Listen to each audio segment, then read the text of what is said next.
اس کی ہر طرح کی جو ایک جسمانی ضروریات اس کو حاجت ہیں، روٹی کے طور پر ہم خدا سے، روٹی تشبیہہ طور پر خدا سے مانگتے ہیں کہ خدا ہمیں یہ دے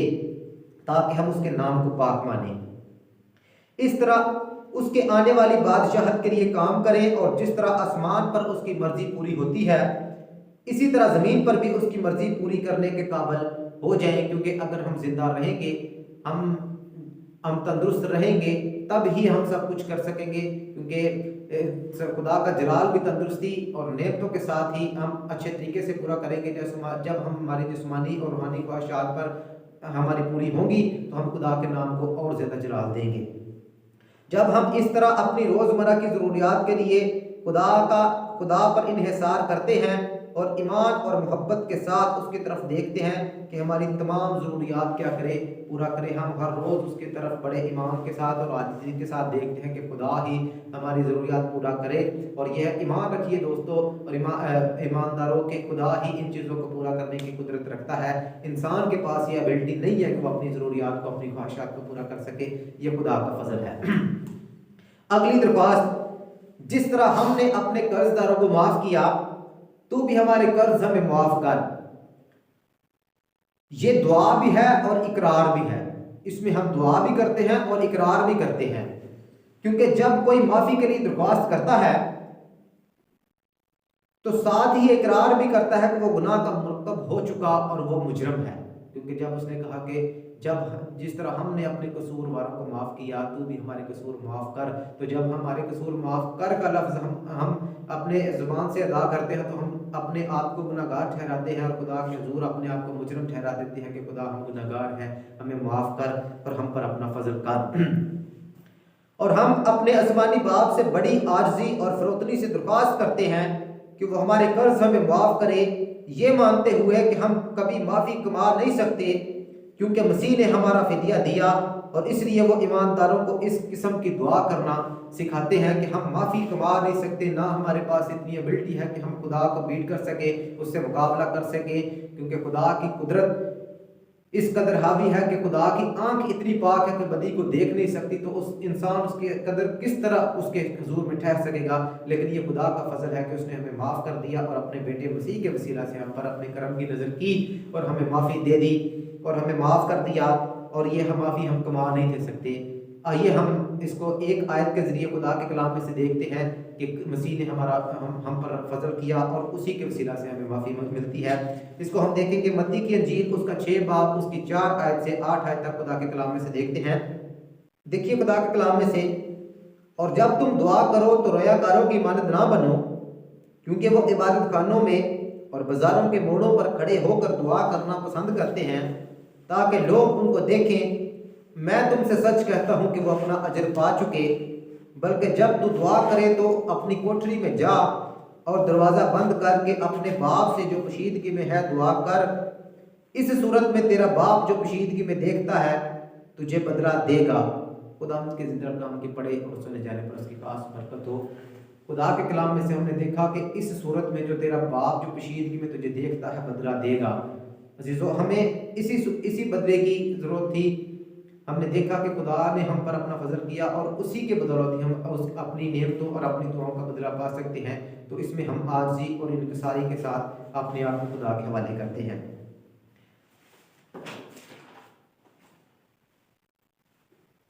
اگلا جو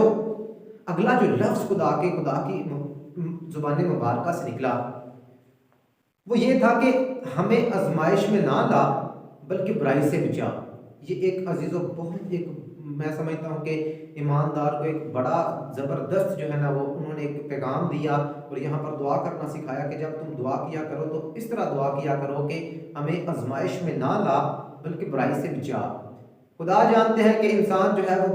آزمائش کی برداشت نہیں کر سکتا، تو خدا نے کہا کہ جب تم دعا کیا کرو تو اس طرح دعا کیا کرنا کہ اے ہمارے باپ ہمیں آزمائش میں نہ لا بلکہ برائی سے بچا۔ اس کا مطلب تھا، اس درخواست کا مطلب ہے کہ تو ہمیں ایسے حالات میں نہ پڑنے دے کہ ہم پر بدی کی آزمائش حملہ آور ہو سکے۔ اس میں ہم بڑی فروتنی سے اقرار کرتے ہیں کہ گناہ ہمیں اپنی طرف راغب کر لیتا ہے،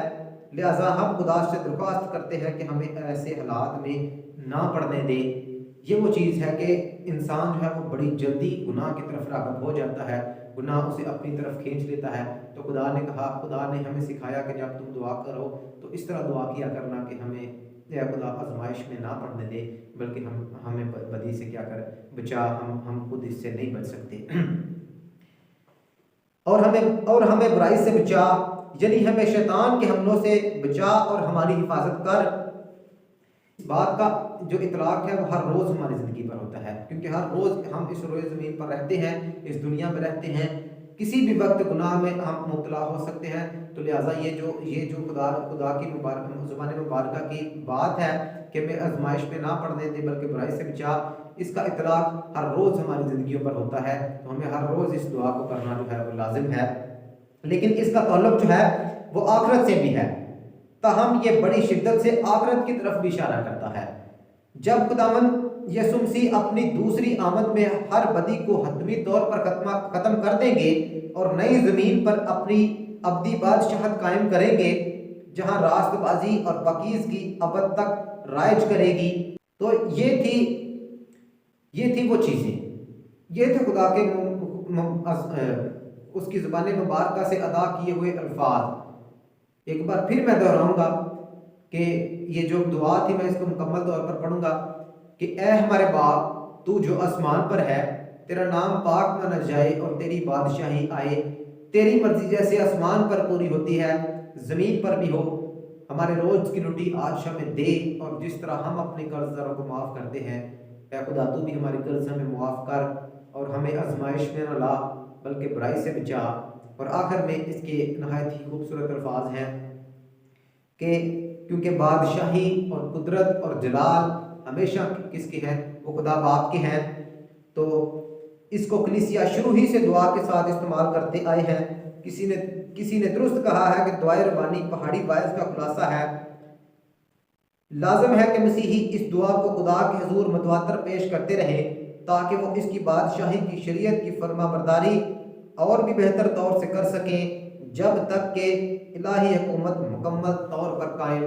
نہیں ہو جاتی۔ ہمیں ہر روز جو ہے نا وہ اپنی اس دعا کو اپنی زندگیوں میں شامل رکھنا ہے اور اپنی زبانوں سے ادا کرنا ہے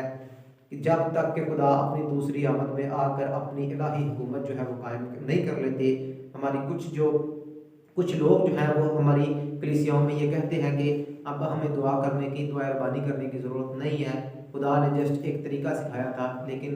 میں سمجھتا ہوں کہ ہمیں ایسا نہیں کرنا چاہیے۔ ہمیں خدا کے الفاظ کو ہمیشہ طور پر یاد رکھنا اور ہمیشہ ان کے ادا کرتا ہوئے الفاظوں کو اپنی زندگی میں لانا۔ وہ کوئی بے معنی الفاظ نہیں تھے، وہ معنی رکھتے تھے، ان کا مقصد تھا، وہ ان کا پلان تھا، اس میں ایک راز چھپے ہوئے تھے جو خدا اپنے لوگوں کو سکھانا چاہتے تھے۔ تو اس دعا میں ہم نے یہ سیکھا کہ ان الفاظ میں کیا معنی تھے کہ روٹی جس طرح ایک تشبیہ طور پر انسان کی تمام ضروریات کو پورا کرتی ہے، ہم اس کی بادشاہی آنے کے لیے درخواست کرتے ہیں، ہم آزمائش میں نہ پڑنے کے لیے خدا سے درخواست کرتے ہیں، اور سارا جلال اور سارا اختیار اسی کو دیتے ہیں، اور اسی کا نام پاک مانتے ہوئے اس کو اپنا باپ کہہ کر پکارتے ہیں۔ تو یہ چیزیں ہم ان سے ہٹ نہیں سکتے، نہ ان سے الگ ہو سکتے ہیں کہ ہمیں ان کی ضرورت نہیں ہے، بلکہ ہر روز اس کو اپنی دعاؤں میں شامل رکھنا، اور یہ لازمی عمل ہے کہ ہم ان سے انکار نہ کریں، بلکہ اس کو دعائے ربانی کو اپنی دعاؤں میں اپنی دلی دعا کے ساتھ اس کو ساتھ شامل رکھیں، تاکہ ان چیزوں میں ہم اپنی اقرار کر سکیں اور خدا کے نام کو جلا دے سکیں۔ تو یہ چیز دیکھیں کہ ایک کتنی بڑی خوبصورت ایک بات ہے کہ آپ دیکھیں کہ جہاں پر 2 یا 3 یا 1000 یا 10,000 ایون کہ 1,00,000 یا جتنے بھی ایماندار ہیں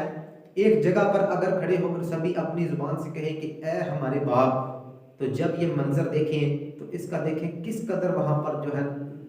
کس قدر وہاں پر ایک اچھا مقام پیدا ہوگا، ایک اچھا تاثر پیدا ہوگا کہ سبھی کے سبھی انسان جو ہے وہ جو زندہ ہے وہ خدا کو جب باپ کہہ کر پکارتے ہیں تو ہم یہاں پر ایک ہو جاتے ہیں، یہاں پر ایک پلیٹ فارم پر آ کر کھڑے ہو جاتے ہیں۔ تو دیکھیے کتنا بڑا ہمیں یہ خدا نے ایک میسج دیا کہ جب تم دعا کیا کرو تو اس طرح دعا کیا کرنا کہ اے ہمارے باپ تو جو آسمان پر ہے، تیرا نام پاک مانا جائے۔ تو اسی طرح خدا کا نام پاک مانا جائے اور اس کی مرضی پوری ہو اور اس کی بادشاہی آئے۔ آمین۔ خدا آپ سب کو برکت دیں۔ اور آخر میں ایک چھوٹی سی درخواست کہ آپ ہمارا چینل قاموس العلم اس کو سبسکرائب کیجیے گا، اور آج ہم نے جو دعائے ربانی کے الفاظ ہم نے خدا کے کلام میں سے سیکھے آپ کو کیسے لگے یہ بھی ہمیں کمنٹ میں بتائیے گا، اس کو لائک بھی کیجیے گا اور شیئر بھی کیجیے گا، تاکہ ہم آپ کی مدد کے ساتھ آپ کی سپورٹ کے ساتھ اسی طرح ایک دوسرے کے ساتھ ملے جلے رہیں اور ایک دوسرے کے لیے بہتری کے لیے ہم دعائیں خیر کرتے رہیں اور آپ ایک دوسرے کی بہتری کا وسیلہ بنیں۔ خدا آپ سب کو برکت دے، آمین۔